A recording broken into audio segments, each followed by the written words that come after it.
Well, welcome to the Totum Realty Advisors podcast. I have no idea how this came to be, but hopefully over the next few episodes we'll learn a little bit more about that. But I'm the founder and president of a boutique real estate firm here in Pittsburgh, Pennsylvania.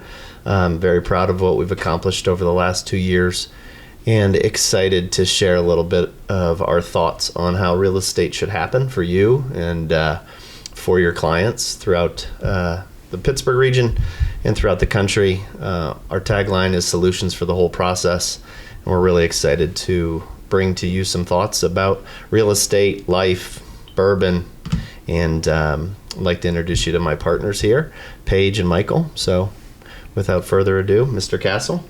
My name is Michael Castle. I have been in commercial real estate since the Reagan administration, and I've been with Totum for 3 years since the time we started, and equally as excited about what we've accomplished over the last 3 years.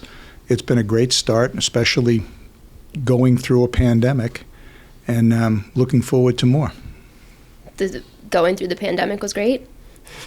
Especially after going through a pandemic. This is my first pandemic, Paige.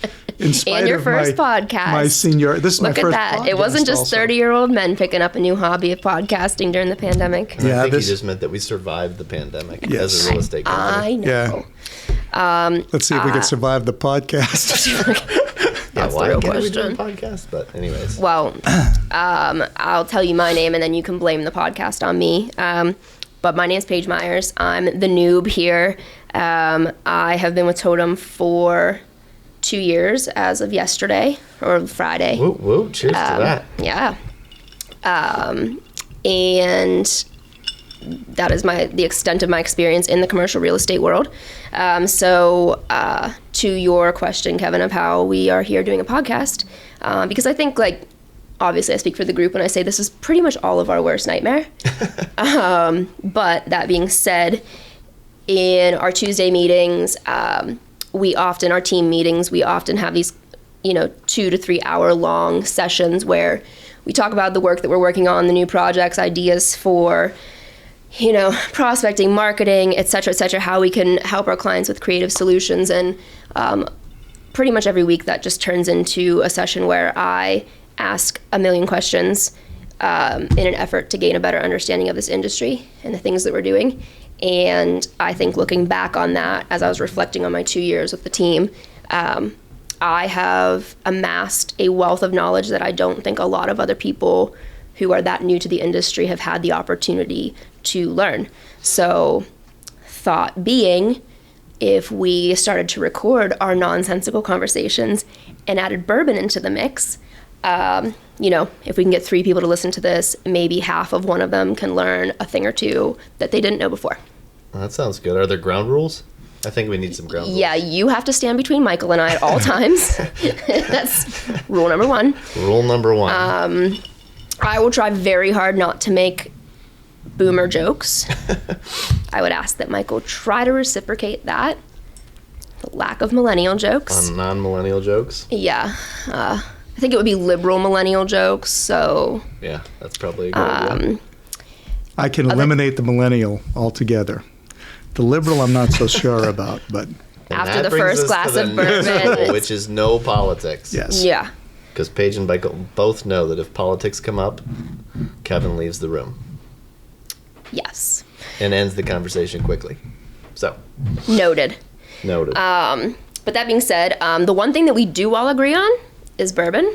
Amen to that. As you can see behind us, we frequently bond over a glass of our favorite spirit. So we thought, in order to not make this super stuffy and commercial real estate-y, where's our blazers and our ties? Come on. Our pins? Yeah, our lapel pins. Our lapel pins. Where the heck are our lapel pins? There were a lot of lapel pins today. Come on. Oh, there were Lots a lot of lapel today. pins today, yes. But back to not bourbon. really on brand Right. here. So yeah, we're going to talk about bourbon every week, a different bourbon every week. And then talk about something, whenever anything hopefully. gets out of bounds, bourbon is going to bring us back Yeah. to a new topic. The bourbon of the week will be our safe word. So This week it's Russels Reserve. And the idea, because it's a new year and we just inaugurated a new mayor in Pittsburgh, we thought we would use the opportunity to talk about, Kevin, you want to give him your title? Oh, yes. Red Tape, Rubber Stamps, and Russels Reserve. What an alliteration. Doesn't that ring well? Yeah. But in reality, I think you meant to talk about the bureaucracy of real estate development, how complicated it gets. Yeah, that's from my experience where those conversations always go in this industry. Which I don't understand it. I mean, that's, I think, a lot of the questions that I have asked the two of you over the past 2 years. I'm still trying to understand why we're still here. Not like existentially, but why things that seem like we have cars that drive themselves, being like that technology is happening here in Pittsburgh, but we can't figure out how to make the licensing and inspections and permitting process bearable. So the questions that I ask you, a lot of it is just me trying to get a grasp on why this stuff is still so difficult in a town of a lot of brilliant people and people who've been in this industry and in this space for a very long time, and why people just still groan when they think about having to go through the development process or anything that involves the city of Pittsburgh, really. So yeah, I like to talk about it because it seems like something that should be easy, seems like something we should have figured out by now, seems like something that would be mutually advantageous or could be mutually advantageous, and is just still kind of a nightmare. So yeah, I mean, I think we joked about red tape and rubber stamps, but the reality is if you give a lot of people the power to approve or not approve a project, it creates tension, and tension causes delays, and delays cost money. So it becomes a really vicious cycle and a vicious circle. And over the years, it just continues to exacerbate itself to the point where there's lots of rubber stamps and lots of brain damage to get through those rubber stamps. So it's a complicated thing, and every real estate project bumps into it. The original idea, obviously, was to protect the public and to control growth, give people a say on what's going on, but it's just gotten so out of hand. And it's not just Pittsburgh in particular, it's everywhere. Pittsburgh just has its own little nuances, and those are exacerbated by the fact that we have 96 neighborhoods here. And they all get a say. And it also serves as a barrier to entry. But my frustration is it prevents change. It prevents growth. And that's one of the things that, as a developer, it just gets harder and harder and harder to get things done. There are more requirements, there are more obstacles, there's more hurdles to clear, and I don't think they're done in the form of trying to protect anybody. They're just more bureaucratic things that we should be talking about. And I think with the new mayor, I think he's a very pro-neighborhood mayor. So whatever power the neighborhood associations had on various projects, that's only become worse for the developers. So is it, and both of you have touched on this, so do you think it's fair to say that the more people that get involved in the process, the more convoluted and difficult it gets? Or do you think it's that it has not been the right people that have gotten involved, where maybe it's people that are in governance and public service getting involved when they don't have background as to the real estate and the development side of it, so they're only making decisions based on their frame of reference and not from the frame of reference of how can we meet in the middle and how can we kind of bridge the gap between what's good for the neighborhood and what's good for the developer? Do you think it's that there's too many people involved, or is just not the right people that are involved? I think it's a combination of both, and I think that a glaring example of the latter, meaning not the right people being involved, is that on the mayor's transition team to step into office, while development in the neighborhoods were a core concept, literally there was not one person on the entire transition team who was in the real estate space. And I don't mean real estate developer, I mean real estate expert, either public or private. So how do you have a transition into a new administration that wants to focus on community development and nobody at the table has any background in real estate? That's a problem, coupled with there are a lot of layers, right? To get a project through, you have the local, very neighborhood perspective, you've got the city perspective, you have the county perspective, and you have the state perspective. And then, oh, by the way, this amazing company or organization called the Pennsylvania Department of Transportation. When you have 4, 5, 6 layers of rubber stamps that you need to get in order for a project to get approved, there's just too many people at the table. Yeah, and I don't think that as a developer, I don't think anybody is upset that, you know, you have to go in front of an engineer, you have to do a traffic study, you have to meet building codes. Those are all very, very realistic expectations of doing any kind of project. It's when you kind of become political or giving someone control over the project that you intend to do, whether that be a neighborhood association, whether that be a community association. A council person. A council person. It's just adding a layer of someone that has a different agenda than something you're actually trying to accomplish. Michael, your god email notifications. I barely heard them. Really? I get it. I was under the impression that like with therapy for me, it means business is happening. With so it's a actual new technology, I'm sure he can edit it out. And the fact that this is the first boomer joke, and I'll make it, I don't know how to turn it off. So I'm just happy it rings. Exactly. Makes me like realize therapy. I have to take my pills. Maybe it's just your ears. So you're just happy I mentioned it, so you know it's not the case. No, yeah, I mean, I think it's interesting because, I mean, everything that we went through last year, you know, with the Black Lives Matter and the discussion around equity and all of that stuff. And now, you know, I love that we've elected our first black mayor in the city of Pittsburgh. Obviously, Pittsburgh struggles with diversity, and I think that's a great step forward. But I also know that in the real estate space, and probably a lot of other, you know, business-centric spaces, when you start to talk about equity, and you start to talk about affordable housing, there are a lot of, unfortunately, negative connotations that come to mind, which I would love to see that change. But also, to your point, when those are two of the main focal points of the new mayor's platform, and he doesn't have anyone in real estate on his team, you know, I've heard mixed reviews, you know, developers and real estate professionals that are very optimistic, and then others that are just kind of bracing for more of the same, really. So I think that'll be interesting, the implications that the new, what do you call it? Because the word that's coming to my head is regime, and that's not right. yeah, it's definitely not regime. Definitely administration brings to the table. I think, to Michael's point earlier, I don't think there's a question of whether or not it will become more complicated to develop in the city of Pittsburgh.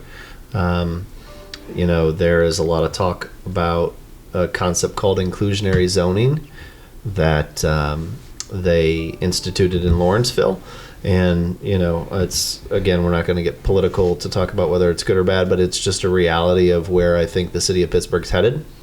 And it's another layer of complexity. I mean, there's always the joke that developers are rich. I think developers are people who are just completely insane and willing to bang their heads against the wall all day, every day, because it is a slow, methodical grind that it takes a completely different personality for. This is not like true development from the ground up is something that requires a fortitude and a patience that very few people have at their core. And candidly, Totum, you know, we're not in the ground up development business because it does not suit our personality. The brain damage is just too great. right? Yeah. Yeah. So you mentioned inclusionary zoning, and for me and anyone who may listen to this that doesn't know, give me your best definition of inclusionary zoning. Inclusionary zoning is it's a type of zoning approval. I'm going to call it a proffer. For every market rate or for-profit unit that you deliver as many or a certain number or a certain percentage of assisted, not necessarily assisted living, but affordable housing units. Now, there's certain markets in Pittsburgh that do this all the time. The Hill, it's any development that occurs there. Pretty much has to be mixed use. It's going to be mixed use, mixed income. Mixed income is mixed the key. income is the key, and there can be certain levels. There could be some form of market rate. There could be some form of assisted, and there could be some form of affordable. And usually, that's the way that occurs. It's probably a great opportunity if that's something that the mayor is going to focus on. I think areas like the Hill, I think areas like Larimore, they're going to see more opportunity and more growth and more potential from that. I think if you were to introduce it, let's say downtown, and the mayor has said at this point in time he would not consider it for downtown growth, but that might be something that gets in the way of someone wanting to risk their capital down here. See, it's just a different way of looking at it, but I think other certain areas, it makes a lot of sense. If you have a very high land cost, let's say like you're experiencing in East Liberty, that might be the reason prevent you from being able to come out of the ground with a project. Now, so this is something that they've implemented in Lawrenceville. Is that development existing and completed, or is it in development still? So effectively, what's the timeline of this happening? Because the mayor did mention in several interviews, how Lawrenceville had already implemented it, and it was creeping into Bloomfield, which those are two thriving neighborhoods. So what's the problem? Well, thriving, I guess, is based on perspective, right? So if you're a low income or moderate income family and you've lived in Lawrenceville your whole life, and now the cost of rent or the cost of a home has skyrocketed, probably doubled or tripled in the last 10 years, how do you continue to stay there? So, but if there's an inclusionary zoning, that would, in essence, prevent that from happening, correct? No, what it's going to prevent is the next new development is going to be forced to participate in some type of percentage-based development whereby X number of units, and this is specific to multifamily rather than commercial, but it's X number of units will be allocated towards different income classes, and it's almost like on top of the existing zoning. So you already have to deal with the fact that my property is zoned residential or commercial or industrial. The next level now is, okay, yes, you do have the right to build 100 units here, but of the 100 units, 20 of them or 30 of them or 50 of them, I'm making that up, have to meet some mixed income levels. So it really it stalls development. Now it protects the people who were otherwise not going to be able to stay there, right? It prevents. It very well could prevent development, right? Simply because you've taken away from the developmental yield.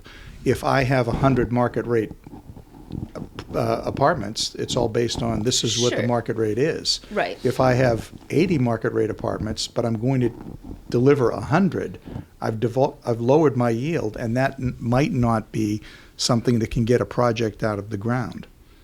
So that could be something that just never materializes simply because of the barrier to entry of making this happen.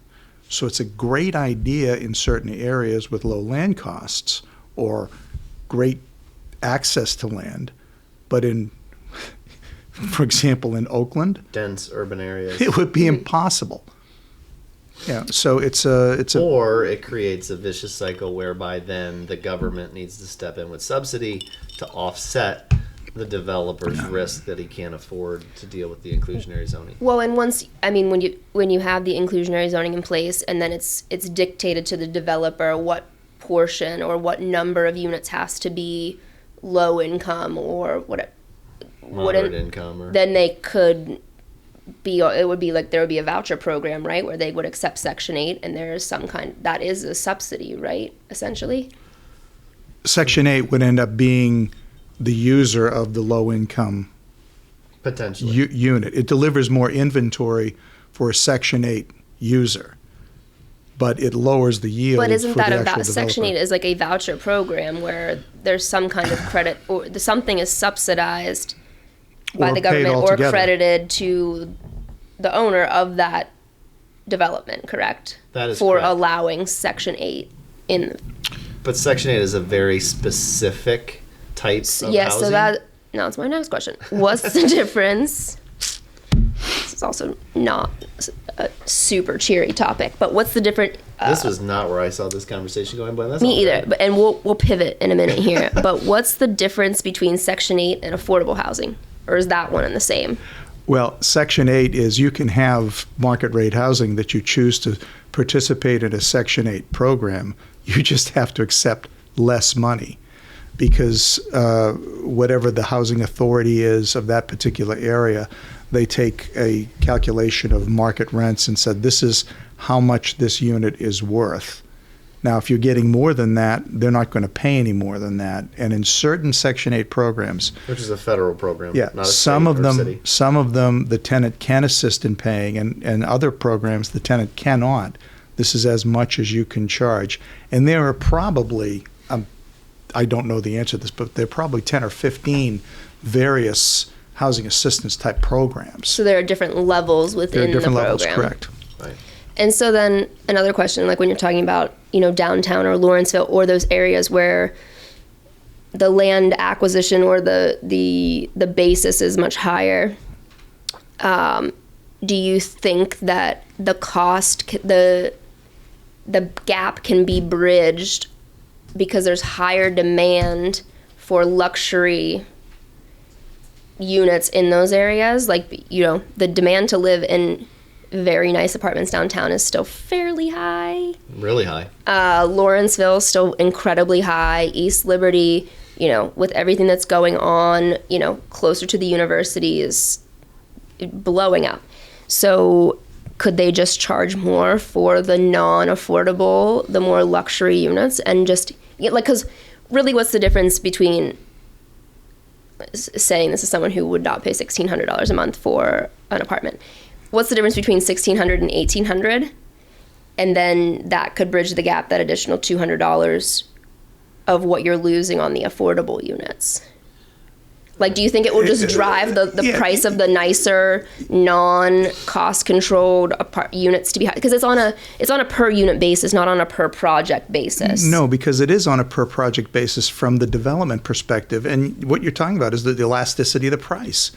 I don't know what the difference is between $1,600 and $1,800 is. I mean, I do know, but I don't know how it reflects the market. How the consumer. I don't know how the consumer is going to look at it. Right. And maybe $1,600 is a reach for that consumer, and $1,800 makes them choose someplace else.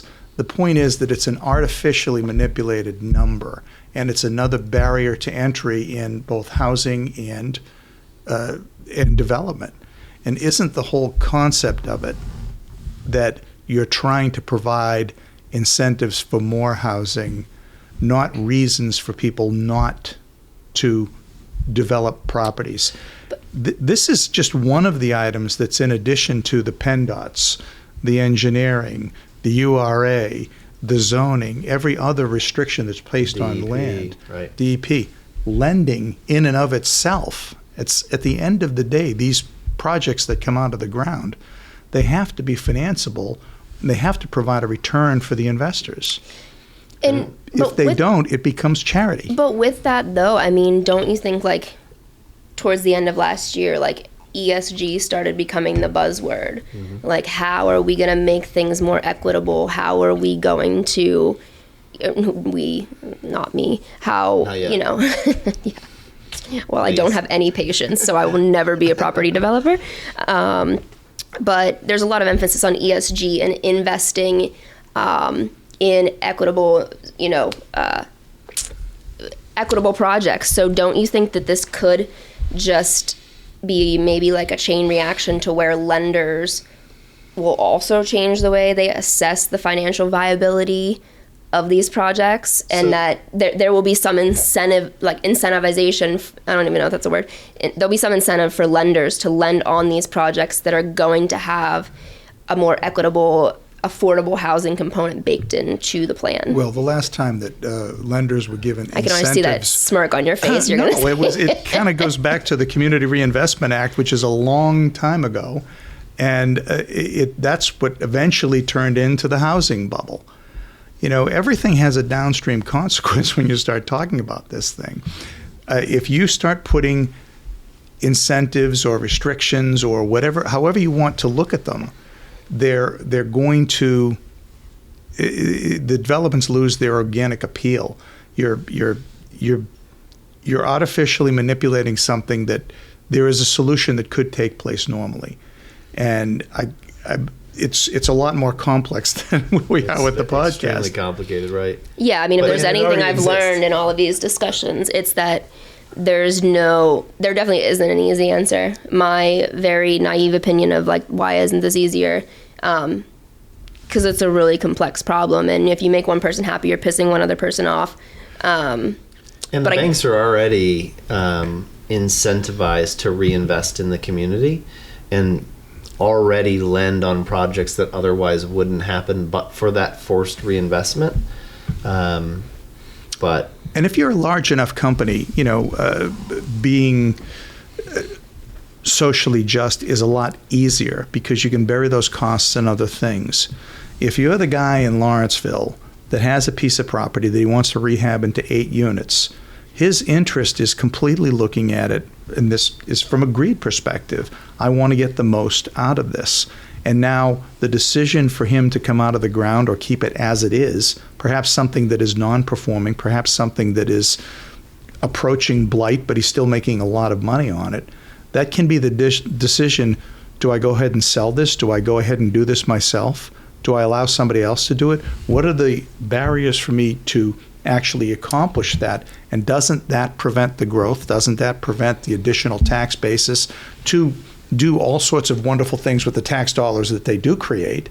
But it's just, and I would say that there's probably a lot more smaller developers, especially in the 96 neighborhoods that we're dealing with, certainly not necessarily ones that we deal with on a day-to-day basis, than the large guys doing 100-unit projects. That's what I was going to say. Do you think that this will, and I mean, not that I'm trying to say that the small developers are going to be the victims here, but do you think that this will drastically impact the small developers who are trying to make a nest egg for themselves because of the hurdles they have to come over, and they don't have as much 100% arbitrage really to work with, whereas the larger developers who figure out the process, who have padded capital, we'll say, and the manpower behind their operations, because they have the scale. So it will make it easier for them to develop and more difficult or higher barriers to entry for the smaller, maybe one-off or like couple property developers. I think on most part it is the 100%, but then, like I said, there are certain areas of opportunity that the ground cost is low and you can use those things to your advantage. Larimer, the Hill, these are areas that they should be being developed now. You're really big on Larimer. You mentioned that like 4 times.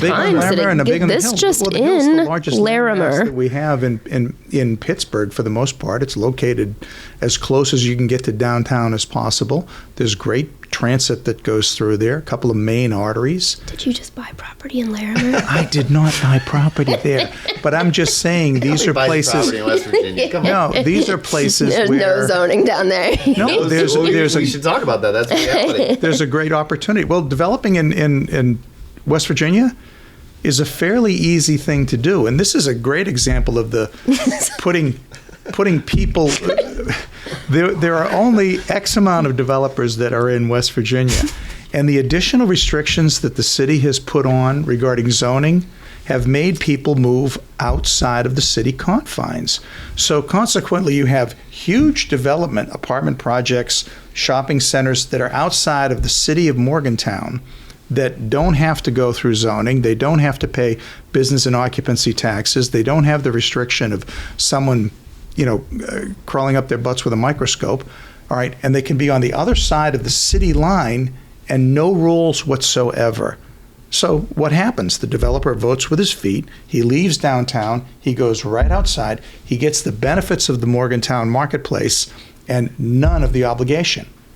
So you have that issue that's occurring right now. But and let's how put that like in a real world example. So right now we've got a client who is doing business both from a development perspective in Pennsylvania, in Ohio, and in West Virginia. And the development timeline for anything in southwestern Pennsylvania is at a minimum 9 months. I would argue is probably closer to 12 to 18 months for all of the red tape and the rubber stamps that have to happen. That exact same project, I mean, these are cookie cutter projects, is a 90 to 120 day approval process in West Virginia. I mean, it is apples and oranges. From purchase to being in the ground, 120 days. Yeah, I mean, I get it. But so how we get there? I mean, like, how is it just because there's more land to still be developed in West Virginia? Is it why is it like that? Well, I think they just have less restrictions because their bureaucracies have not been built up to be an industry. I would imagine if we were developing in, Somerset County or further out away from Pittsburgh, we'd have a much shorter gestation of the development time. You still got PennDOT though. I don't know that PennDOT really matters.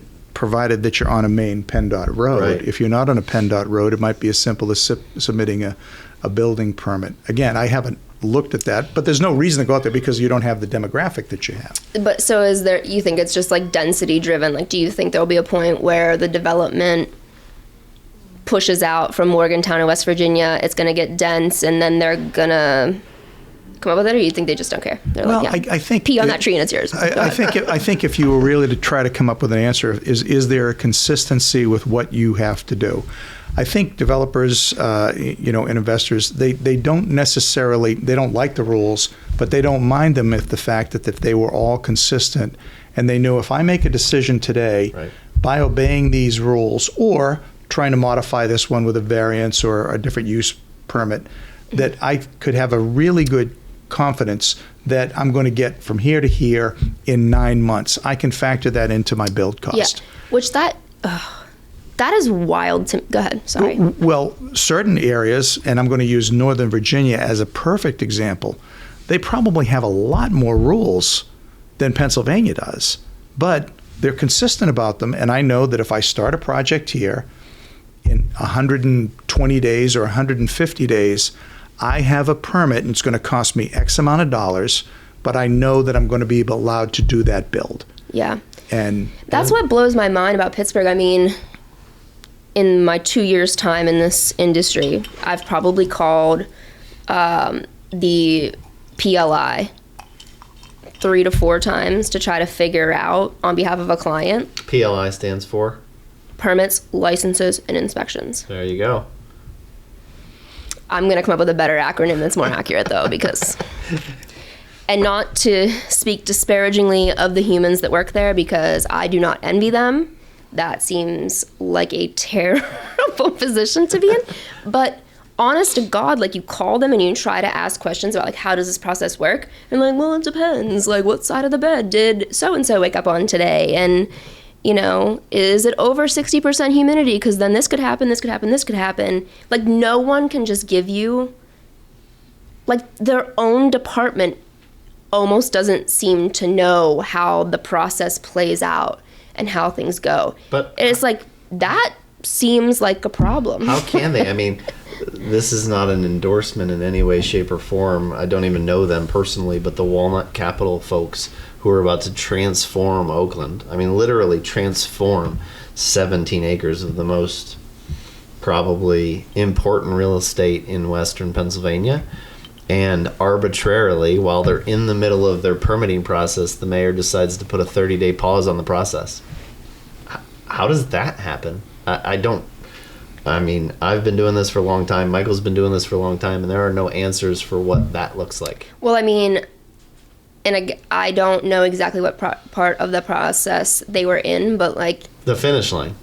Like, legitimately the finish line. Because, I mean, the time frames that you are given when you're applying for a permit or of any type seem very arbitrary. It's like, you'll know within 3 weeks, but then 6 weeks go by, and it's just like, they can just be like, sorry, we're busy. And that's acceptable, even though it's costing so many people so much money.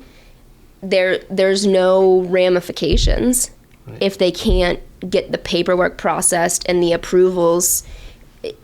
There's no urgency on their part. Right. So, like, that's... Well, it's back to your question of... So, again, at least he stated audibly and in print, like, that it's a 30-day pause to let people catch up, because I've worked on projects. It's going to turn into a 6-month pause. I'm sure it's... But I've worked on projects where to not hear anything and to not get a return phone call or an answered email for 30 days is standard. Right. Well, and I mean, this is back to your point about will it wipe out the small developer, and I said 100%. Walnut Capital will survive this. Like, even if it's a 6-month pause, they will come up with a solution. Their project will still happen. Right. If you were trying to build an 8-unit development, it was your second, third, fourth project, and this happened to you, it's game over. Yeah. Like, forget it. Right. It just, yeah. Because the person who's in that position, they're probably already invested into the ground. They're probably already invested into the building. Well, we've seen it, even just the engineering fees and the legal fees and the due diligence before you even make an offer on a property, even that. Thank you, sir. Yep. I need a new ice cube. Well, I still have a half glass of bourbon. I'm fine, actually. Okay. We can probably fix the ice cube thing, too, when you're ready. Mm-hmm. Yeah. Yeah, it's really crazy. I mean, I have heard from, and not personally, but just panels that I've attended and things like that, developers who have all but said directly that of the cities they develop in and the cities they have active projects in, Pittsburgh is the least friendly to do business in. And, you know, for as much as we tout ourselves as an innovation hub and things like that, I just don't see, like, it sounds great, and it's giving the city great PR, and I think it is putting, you know, an otherwise tertiary city on the map because of, like, the access to intellectual capital we have, but it just seems like we're at, like, the... Can I swear? Can I say that? Yeah, you can say whatever it's you like want. Well, I'll say this. It's like the put your money where your mouth is thing. Like, again, if we have all of this intellectual capital. I'd love to know what the swear was going to be. There have to be. I mean, it probably started with an F, because otherwise I wouldn't have asked. I mean, it gets back. So we were at the ACG annual economic forecast day, and Bill Flanagan's talking about the total amount of employable people. So basically the job market that exists in Pittsburgh in 2022 is exactly the same number of people the day he started his television show in 1990. So all of the gains in total employment base that happened over the last 30 years has been eradicated. Net neutral. Like zero. Courtesy of COVID, unfortunately. So big retirement, big population move, all that. But I think we live in this real estate world, and it's really complicated and really messy, lots of red tape, lots of stamps. And very bureaucratic. Lots of Russels Reserve. Lots of Russels Reserve. Or maybe not enough Russels Reserve. But that's just a microcosm of the overall doing business in Pittsburgh. And most of our clients are privately held small businesses. And if to a T you talk to them, even in the tech firms and the software companies, the biggest thing in the way is the population. And this isn't really about real estate. We're getting off topic when we should get back to real estate, but the lack of population is driven by how hard it is to do business in Pittsburgh, And because it's hard to do business in Pittsburgh, it's really hard to attract people, and therefore it's really hard to employ people. And I mean, I've heard some crazy stats that the robotics row that exists here, which is second really to none other than San Francisco, would be 2-3 times larger than it is already if Pittsburgh would just get out of its own way. And again, that's not real estate, that's just the reality. But of there the are rubber direct stamp. implications for real estate with Oh, yeah. that. And I mean, the one other thing that I had noted in the extensive research that I have done to Marigani's platform, and Right before the event. he talks about a conversion plan, and the conversion plan obviously for converting commercial real estate downtown into residential. And his direct comment was like, we need to make downtown into a neighborhood because, and I have heard this in all of the other commercial real estate events that I have attended in the past however many months we've been allowed to attend events, is like the whole live, work, play concept. And his comment in this article was, people are working and playing downtown, but there are not enough people to live here that are supporting it as like a not COVID proof, but like the background of the conversation was like COVID had a drastic impact on downtown because now people aren't really working down here at the volume that they used to be. People were never living downtown at the level that they have been living downtown in other major cities. So it makes the play aspect hard. A lot of businesses don't want to be downtown. So what are your thoughts on the conversion plan and converting office properties office properties, let's be honest, to residential in the downtown market? I question whether or not we do have that kind of pent-up demand to convert a lot of these properties. I think we do have a demand to convert some, but like any other development opportunity, if 10 people do it exactly the same time, you're going to have a glut in the market. Mm-hmm. And the guy who's first to market is probably going to do a little bit better, or the guy who has better amenities. I don't know whether we have that ability to absorb it, but what will get away in the way of that before anything is not recovering from COVID. We have lost a lot of restaurants. We have lost a lot of businesses. And there is a reluctance to be downtown. Yeah, but it's kind of like, in my mind, like the chicken or the egg, Well, that with retail, but also for me, as someone who used to live downtown, there was definitely a period where I stopped feeling safe downtown. And this was like even pre-COVID. I left downtown 2019. Yeah. I left downtown, and for probably the last 6 months of the time that I lived there, I was just sensing like I was not feeling the way I always used to feel. Like I used to just walk everywhere by myself at night. Never thought twice about it. But in the last 6 months, I had like 2 particular experiences that just didn't make me feel safe. And now when I think about moving downtown, and I have a lot of friends who talk about living downtown, and they say the same thing. They're like, we just don't feel safe here. So is it like, that's where I think about the chicken and the egg thing, where is like, do you have to make downtown safe before people are willing to move back? Or will all of the people moving back to work here and live here, will that make it safer? No, I think you got to figure out clean and safe first. Yeah. That's my sense. But I think clean and safe are things that police presence and actual cleanup is probably something that is relatively easy to do. It's just focus efforts on it and try and do that. I think that, again, bringing the businesses back, but I do kind of think they'll come back in tandem, that the more people that are downtown doing activities, spending time here, recognizing that it's cleaner, recognizing that it's safer, and recognizing that there are businesses that are open, then the residential component of it will come. It's a lot easier to commit to a $200 dinner than it is to commit to a $2 million condo. Right. Mm-hmm. But I think, it is so glaring that it's not clean and safe right now. Right. Because there's no one down here. I mean, we walked from our office today to the Fairmont, and we saw 10 people which is extremely depressing. But on top of that part is that it's just filthy. Like, the city needs a deep cleaning.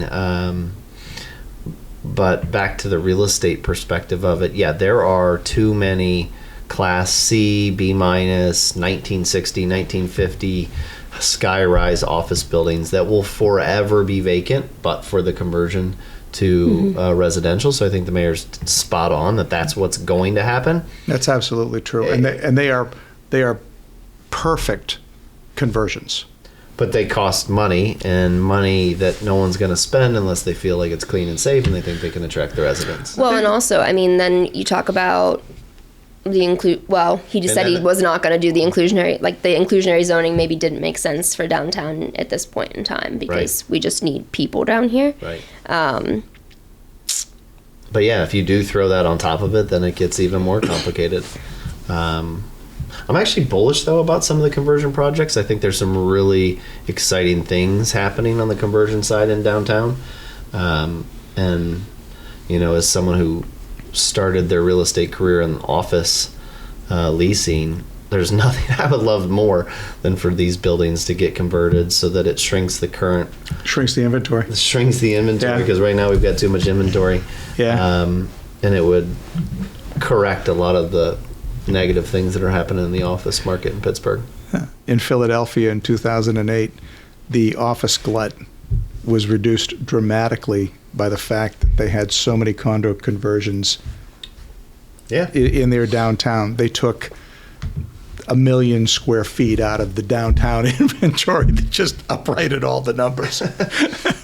Makes a big difference.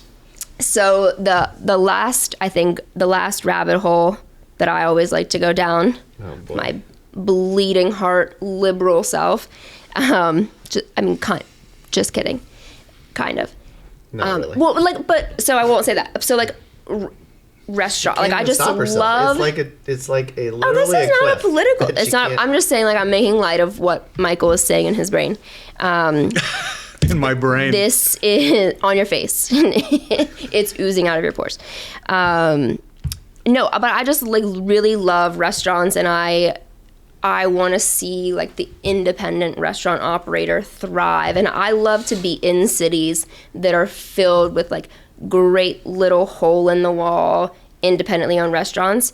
And I think that is something that kind of lacks downtown here. I mean, we have a couple independent operators. And I'd love to see more of that. And back to the conversation that we had about how, inclusionary zoning and these increased barriers to entry or the increased red tape to get to the development phase,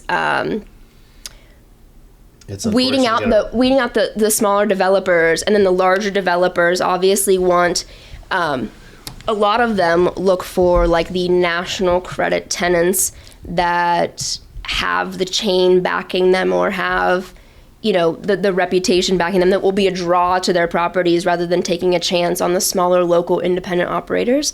So I guess I just always like to talk about how that can be reconciled, or what a recipe for success is, where we can still have cool independent properties downtown and developers who can afford to develop properties where they can take a risk and lease to those people. How does that work? Well, one of the things that I don't think that you'll ever bury with red tape is the entrepreneurial spirit of some of these people. I love that, Michael. No, I mean, a guy who wants to start his own restaurant has a belief in his restaurant. And obviously there's an industry that's littered with failure. But there is always that one that will rise, but there are always the other ones in line that want to take their shot. And I think if you have the critical mass of business that's down here, I'm going to get the number wrong, but I think in metropolitan Pittsburgh, 283,000 people live here. Not metropolitan, but the urban core of Pittsburgh. And then if you take the entire city, it's well over 1 million people. That's a lot of people that want the better mousetrap. Now, if the city could ever get their act in gear and streamline that process, that would allow for that growth and that opportunity for someone that's not necessarily someone who's going to be coming out of Innovation Works or Carnegie Mellon, but maybe putting together clothing in their garage, I still think that there's all those opportunities. Now, this is one place where lenders have to actually believe in people, because that's probably how these guys are bootstrapping their companies. But I don't think it's a lender conversation. I think it's a developer conversation. I'm talking about the developers of like the mixed use properties downtown and who they are willing to and who they are not willing to lease space to. I think it's not about whether they're willing to or not willing to. I think what you're seeing happen and will continue to see is all of the conversion projects are, I think I think I can even say all of them are by out-of-town developers. Out-of-town developers who are dealing with lots of the red tape, rubber stamps that we talked about. Super complicated, extremely expensive. Margins are thin, but relative to San Francisco, Chicago, New York, margins look really promising. Mm-hmm. So they jump in head first, and now they're into a project. They're deep in the basis, and it's complicated and it's expensive. So when they go to fill what usually is the last pieces of the puzzle, which is the retail on the first floor, they need national credit because otherwise the project just doesn't work, and they're unwilling. And that's why you'll see storefronts sit vacant, because they're unwilling to take the gamble on the entrepreneurial spirit. And it's a vicious damned if you do, damned if you don't cycle that I think is going to continue to be exacerbated. But it is a cycle. It's a cycle that will continually allow for small guys to just fit into spaces that actually exist and say, this is my idea, I think I can do better. And I don't know whether that's going to last, but that becomes kind of an urban flavor, though. Because, and when you think about like everyone now is talking about like live, work, play, live, work, play, live, work, play. And I was at an industry event a couple months back where it was just a panel of developers, and they're all talking about, you know, the neighborhood gritty feel of Pittsburgh and how there's so much hometown pride.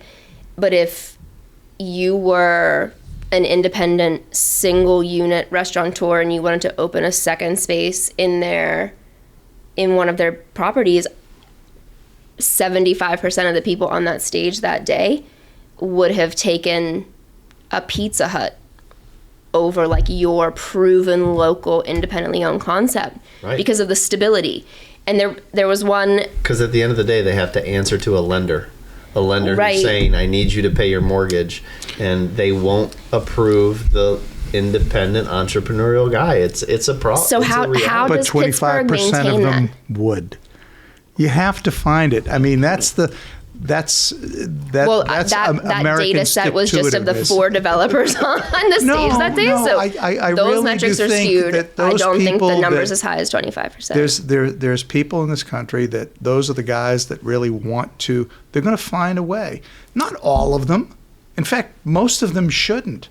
The entrepreneur will, but the entrepreneur will. From a real estate perspective, she's dead on that. From a real estate perspective, then it becomes finding the right guy that is willing to take a risk.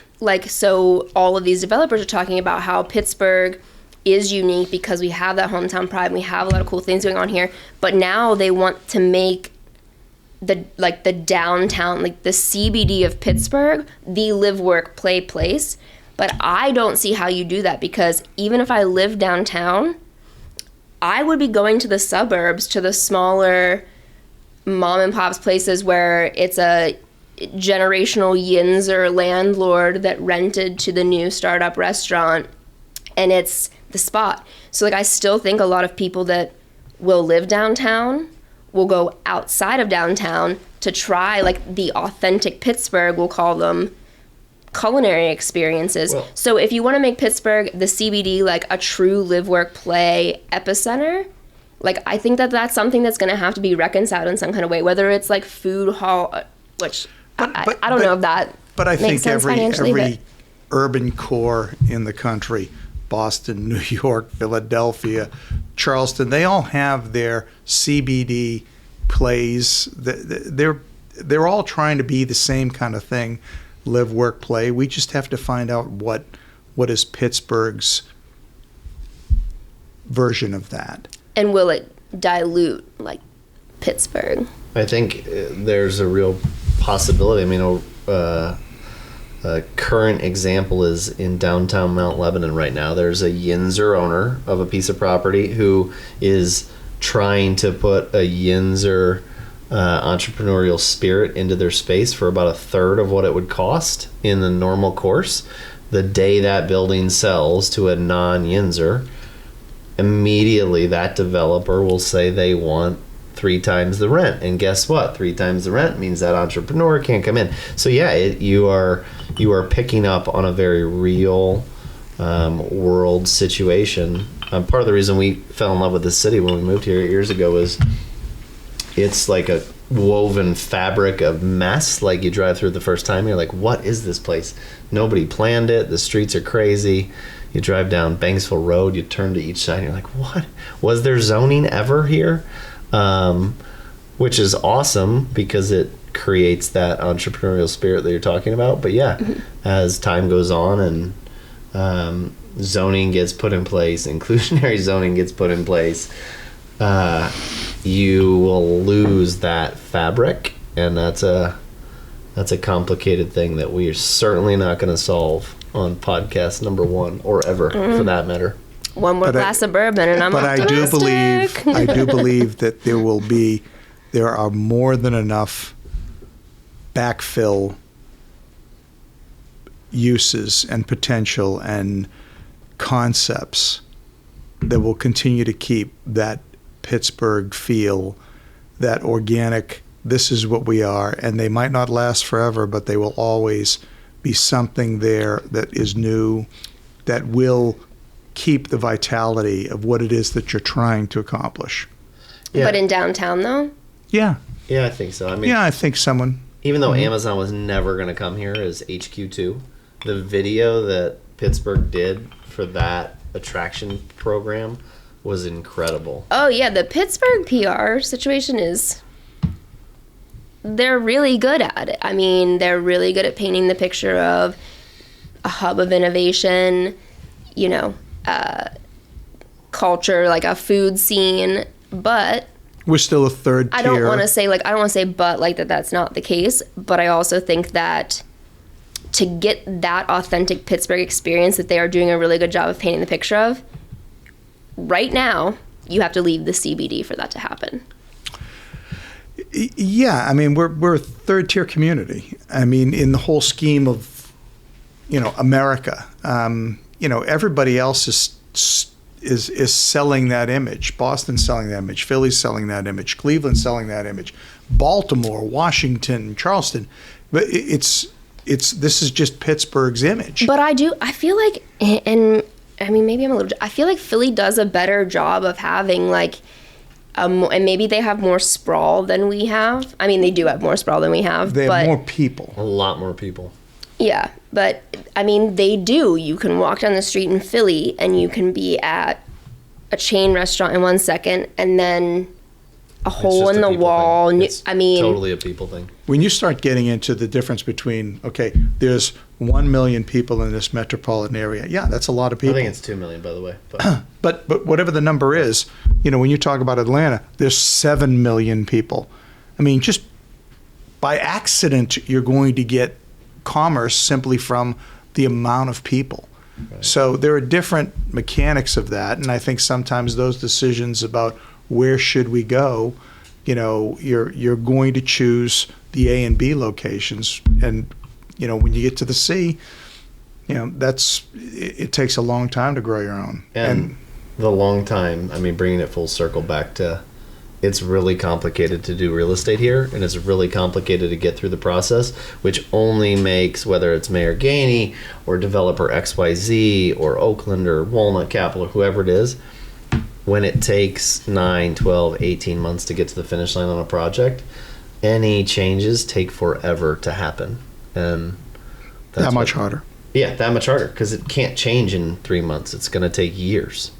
So I think that's probably the end of round with one. That we're done. We never talked about the bourbon, so just really quickly. Oh geez, really quickly, just so that they can track, like the people that don't listen to one this, person the who people that watches won't this. listen to this podcast, but just so we can personally track the bourbons that we like and don't like and the patterns here. Because traditionally, Michael and I agree on more bourbons than Kevin and I agree on. Correct. So, did you like this? Well, the second glass was much better than the first. Funny how that happens. Isn't that the usual outcome? Yeah, pretty much. No, it was not bad. I enjoyed it. Yeah. I would agree, though. I was hesitant with the first. I mean, The smell is really aggressive. still, you think, though? No, not Yeah. now. Yeah, like at 3 open it. at 3 p.m. 3 p.m., It yeah. seemed like a lot. 3 p.m. on a Tuesday sounded like a lot. Yeah, pretty good bite to start with, but then it kind of mellowed with age. Yeah, I relate. Are we gonna rate it or no? No, No ratings? I don't think we're gonna rate it because Because I'll Right. rate them all the same. Right now, it's a 10. you'll rate them all the same except for like Redneck Jim Bob's whiskey. You'll be like, this is delicious. Old Granddad, are you kidding me? It's No, fantastic. it wasn't Old Granddad. It was like Redneck something that you were like, on the blind taste test, you insisted that was the nicer bourbon. Oh, that's yeah. the one What I got was it? from You West got Virginia. him for his Yeah. birthday. It was Yeah. like some kind of like Old Redneck was what it was Yeah, called. old redneck. No, Hillbilly. hillbilly, something hillbilly hillbilly. bourbon. Yeah. Loved it. $10 a bottle. Can't beat it. This fool's been buying $50 bottles of bourbon. Prefers the $10 bottle. Amen. Yeah. That's a wrap. Yeah. Wrap. Well, cheers. It's a wrap. Thanks for not listening. Oh, that's fun.